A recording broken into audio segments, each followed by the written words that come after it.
মুখে কি কোনো স্বাদ পাচ্ছেন না? মুখরোচক কোনো কিছু বানাতে ইচ্ছে করছে?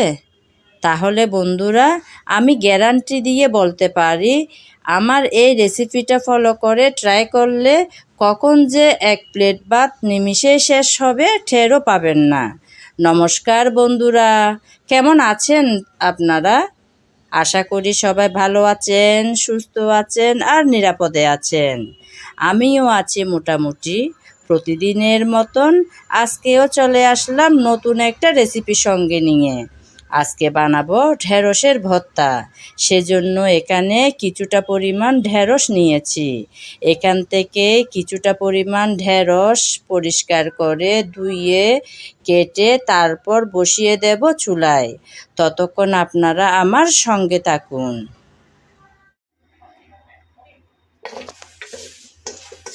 ঢেঁড়স আমি কেটে ধুয়ে তারপর একটা শুকনো কড়াইয়ের মধ্যে দিয়ে দিয়েছিলাম।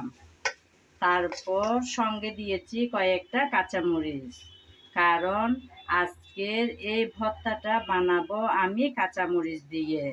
আপনাদের যদি কাঁচামরিচ ভালো না লাগে তাহলে লাল শুকনো মরিচ দিয়েও এই ভর্তাটা বানাতে পারেন। আমি একদম শুকনা, দেখেন, এই যে কোনো ধরনের পানি কিংবা তেল ব্যবহার করিনি।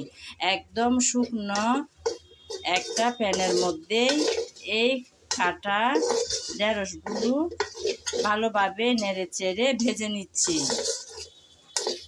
যদি সিদ্ধ করতাম তাহলে কিন্তু পিছলা পিছলা হয়ে যেত, তখন আর ভালো লাগে না খেতে।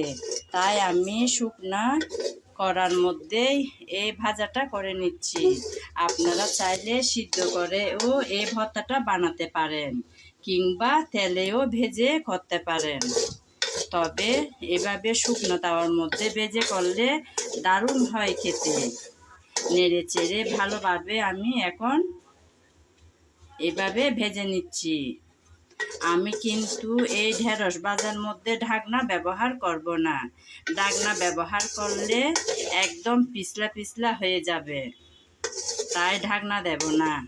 আর ঢেঁড়সের কালারটাও চেঞ্জ হয়ে একদম প্যাকাশে হয়ে যাবে। কিছুক্ষণ আমি নেড়ে চেড়ে ভালোভাবে ভেজে নিয়েছি। দেখতে কিন্তু সবুজ কালার হলেও এই ঢেঁড়স কিন্তু ভাজা হয়ে গিয়েছে। আমি এমনভাবে ঢেঁড়সটা ভেজে নিয়েছি যে ঢেঁড়স সিদ্ধ হবে, কিন্তু একদম সিদ্ধ হয়ে পিছলা পিছলা ভাব যেন না হয় সেভাবে ভেজে নিলাম। এখন চুলা থেকে নামিয়ে নেব। ভেজে নেওয়া ঢেঁড়স আর কাঁচামরিচ আমি আলাদা একটা প্লেটে তুলে নিলাম। এখন অপেক্ষা করব যাতে একটু ঠান্ডা হয়ে আসে।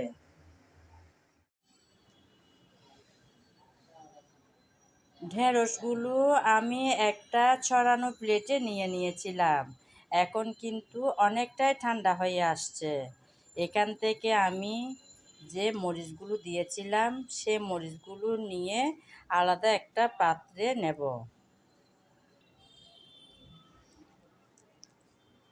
একটা একটা করে সবগুলো মরিচ আমি বেছে নিলাম।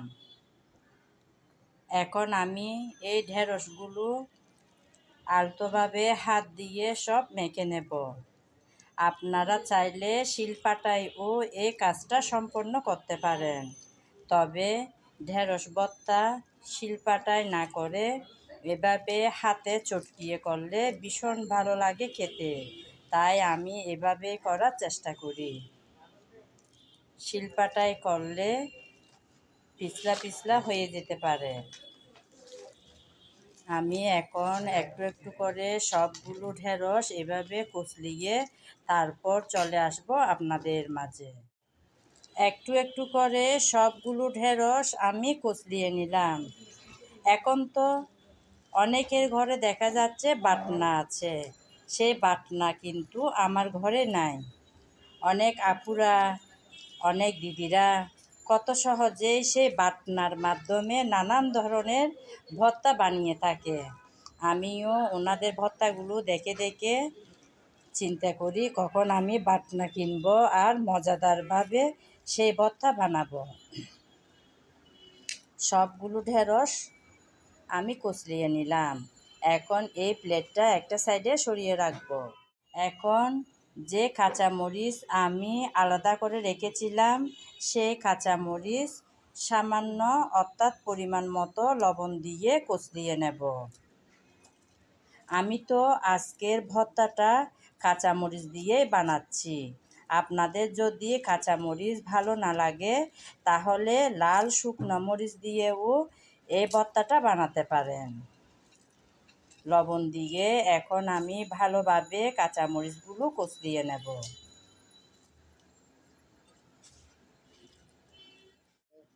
মরিচ আমি ভালোভাবে কচলিয়ে নিলাম। এখন দিয়ে দেব পেঁয়াজ কুচি।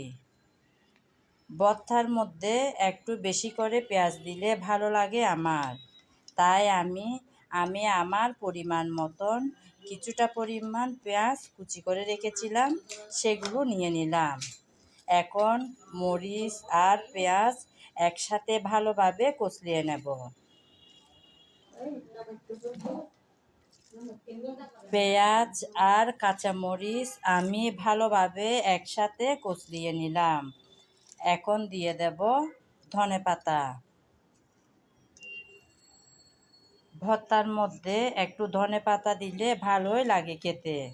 আমার হাতের কাছে ধনেপাতা থাকলে আমি প্রায় সময় চেষ্টা করি একটু দেওয়ার। এখন দেব সরষের তেল।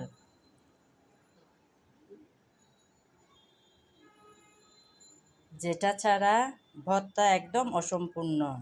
সরষের তেল দিলে ভর্তার স্বাদ যেন দ্বিগুণ বেড়ে যায়। তাই এই সরষের তেলও আমি সবসময় চেষ্টা করি ভর্তার মধ্যে দিতে। আলতোভাবে একটু তেল দিয়ে মেখে নিয়েছি। এখন আমি যে ঢেঁড়স আগে কচলিয়ে নিয়েছিলাম সেগুলো এই প্লেটের মধ্যে সব তুলে নিচ্ছি। সবগুলো একসাথে তুলে নিলাম। এখন সব একসাথে ভালোভাবে নেড়েচেড়ে হাত দিয়ে মেখে নিলেই হয়ে যাবে। ঢেঁড়স আমি ভালোভাবে মেখে নিলাম পেঁয়াজ আর কাঁচামরিচের মিশ্রণের সাথে। এভাবে মাখাতে মাখাতে রেডি হয়ে গেল বন্ধুরা আজকের এই মজাদার ঢেঁড়সের রেসিপিটা। আমার আজকের এই রেসিপি ভিডিও যদি আপনাদের ভালো লেগে থাকে তাহলে আমার চ্যানেলটি সাবস্ক্রাইব করে আমার পাশে থাকবেন। আর যদি ফেসবুক পেজে দেখতে পান তাহলে পেজটি ফলো করে দেওয়ার অনুরোধ রইল।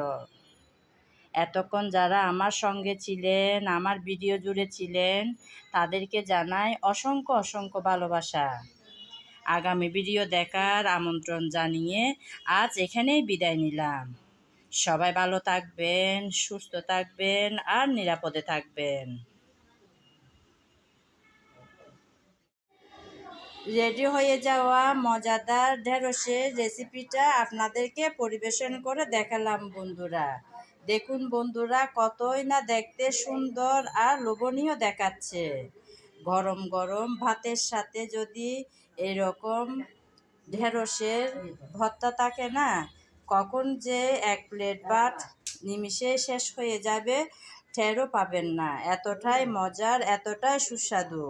চাইলে আপনারা আমার এই রেসিপিটা ফলো করে একবার হলেও ট্রাই করে দেখতে পারেন বন্ধুরা।